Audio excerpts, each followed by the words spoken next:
Olá, o nosso convidado hoje é o professor de Educação Física, árbitro de basquete aqui de Jacareí e também do Brasil, José Ernesto Espina. Muito obrigado pela sua presença, por ter aceitado o nosso convite. Boa tarde a todos, boa tarde a você também, a todos os ouvintes. Estamos à disposição. Realmente eu sou jacareense. Eu nasci na Rua do Meio. Nem todos conhecem como Rua do Meio, mas os mais antigos, os mais experientes, eu digo assim, sabem que a Rua do Meio é a Rua Rui Barbosa. Aliás, nasci na própria rua, número 147, que existe até hoje. Essa lembrança da infância de Jacareí, o que o senhor se recorda? A cidade dos anos 50, da sua infância? Jacareí era muito bom. Você podia sair a qualquer hora na rua. Eu me lembro que eu passei horas muito agradáveis em Jacareí. Principalmente na minha infância, porque eu fiz o curso primário bem pertinho. Era o Grupo Escolar João Feliciano, que na época estava sendo construída a sede própria, que é hoje, né, o famoso João Feliciano, só que antigamente era na rua, está me falhando a memória, mas seria nos morros de Jacareí, uma casa antiga, foi onde nós fizemos o curso primário, de primeira a quarta série. E logo após, nós fizemos, terminando o ginásio, com o ginásio primário, digo, de primeira a quarta série. Junto com a quarta série, nós fizemos o curso de admissão. Em seguida, o curso de admissão, nós prestamos seria um vestibulinho, uma admissão, curso de admissão, para o ginásio. E, por nossa sorte, foi em 1985, aí eu me lembro bem a data. Nós prestamos o curso de admissão aqui no Antônio Afonso, que é bem ao lado da Câmara de onde estamos falando. E daí, aprovados no curso de admissão, que era difícil, era bem difícil entrar, entravam por volta de uns 50 alunos, entre homens e mulheres, a competição era muito grande. Saímos da quarta série e não tinha a quinta série, que depois passou a existir. E daí, por minha sorte e felicidade, inaugurou-se o Silva Prado, o Instituto de Educação Dr. Francisco Gomes da Silva Prado. E eu fui da primeira turma do Silva Prado. Aí eu fiz o curso ginasial, fiz o curso normal, me formei professor, que na época chamava-se professor primário, mas nunca lecionei para as crianças. Apesar de ter saído de Jacareí na época, assim que eu terminei o curso normal, fui para São Paulo para fazer a Faculdade de Educação Física. Na Faculdade de Educação Física fiquei 4 anos. Logo em seguida, eu, formado em Educação Física, prestei concurso e fui aprovado. Por felicidade, foi em primeiro lugar, mas não foi em primeiro lugar assim por meus próprios. Foi um grande mérito, porque na época levava-se a nota do concurso de ingresso e o tempo de serviço.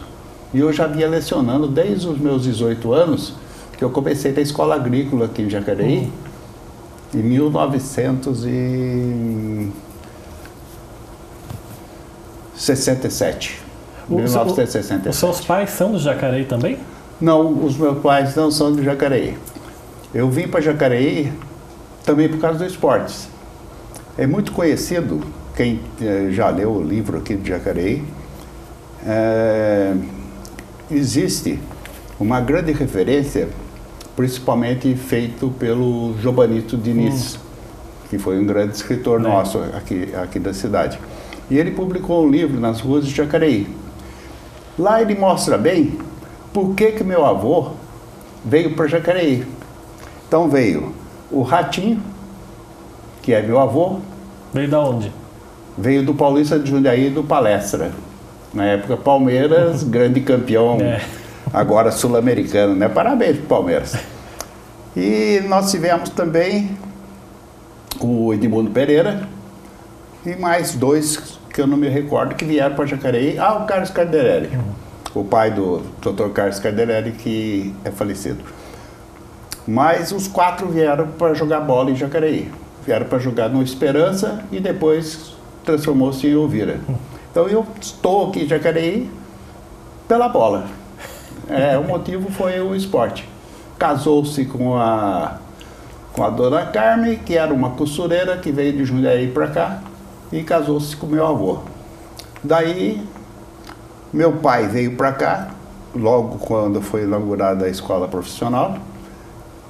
Ele é professor de desenho técnico e mecânica de máquinas, que a escola agrícola antigamente era a escola profissional.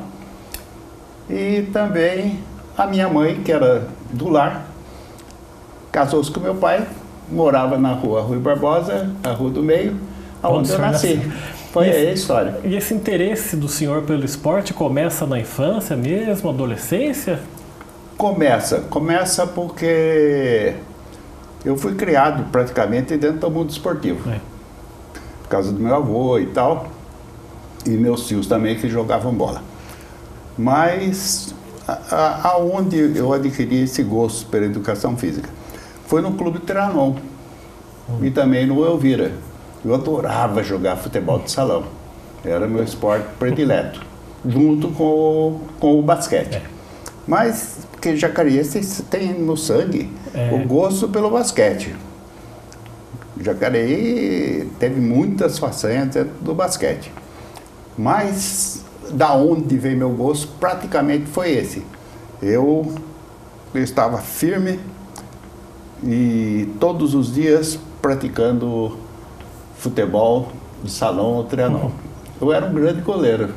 Eu fui bicampeão estadual juvenil. Jacareí foi bicampeão estadual. Era um time espetacular. Tá certo que eu era terceiro reserva. Mas para ser terceiro reserva tinha que ser bom. Para chegar naquela seleção. Tinha que ser bom. E eu não era tão ruim, não. Mas eu tinha um probleminha de vista.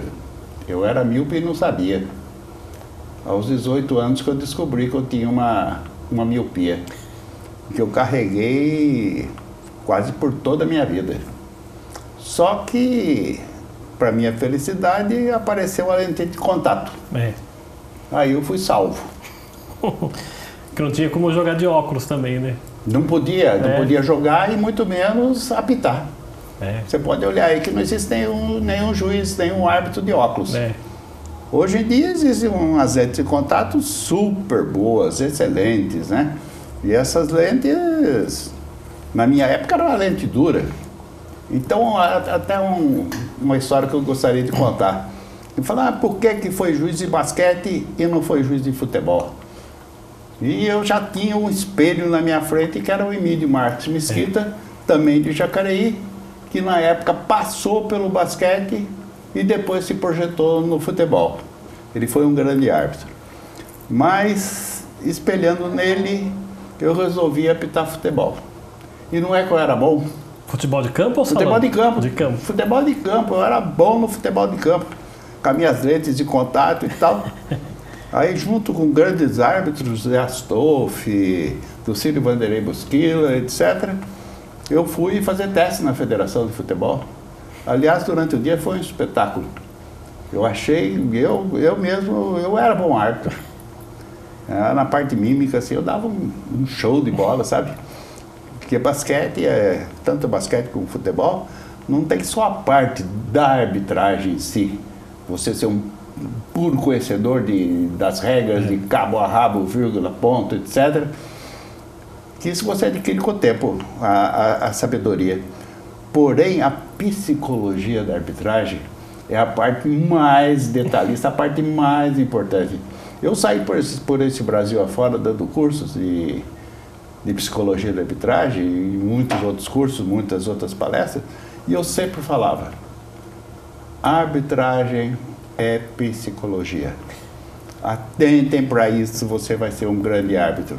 Você não apita tudo aquilo que você vê. Você apita tudo aquilo que acontece e que há interesse. Eu gosto de contar os causos de vez em quando, que deixa uma conversa mais gostosa, né? Mas não vamos falar só de coisa ruim que anda por aí, não vamos falar de coisa boa. Mas o caos era assim, né? Tinha um árbitro que era muito conhecido na Federação Paulista de Basquete, chamado Oswaldo Gelsomini, hoje está no céu. Mas o Oswaldo Gelsomini, conforme estava a partida, ele estava apitando. Se um time estava ganhando de 10-0 e o outro perdendo de 0 e o outro ganhando de 10, a bola dividida era do time que estava perdendo de 0. E o time que estava ganhando de 10, estava tudo bem, porque estou ganhando mesmo. Então, vai por fim. E outra história é assim, quando você vai apitar jogos, você recebe muita pressão de torcida, isso é natural.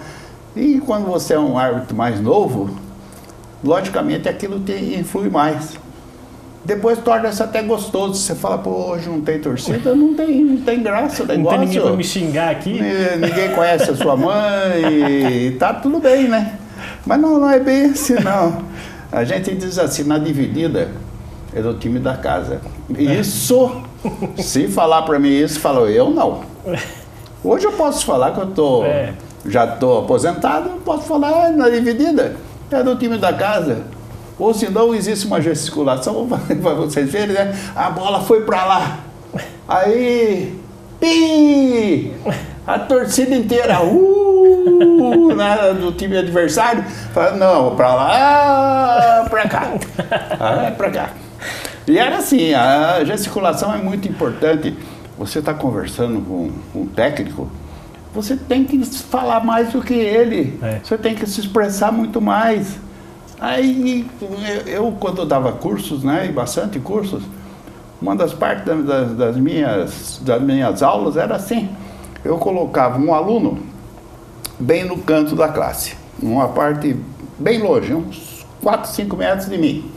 Aí colocava outro aluno aqui e ficava de costas para aquele aluno que estava lá embaixo. Aí eu falava, como se fosse o árbitro e ele o técnico.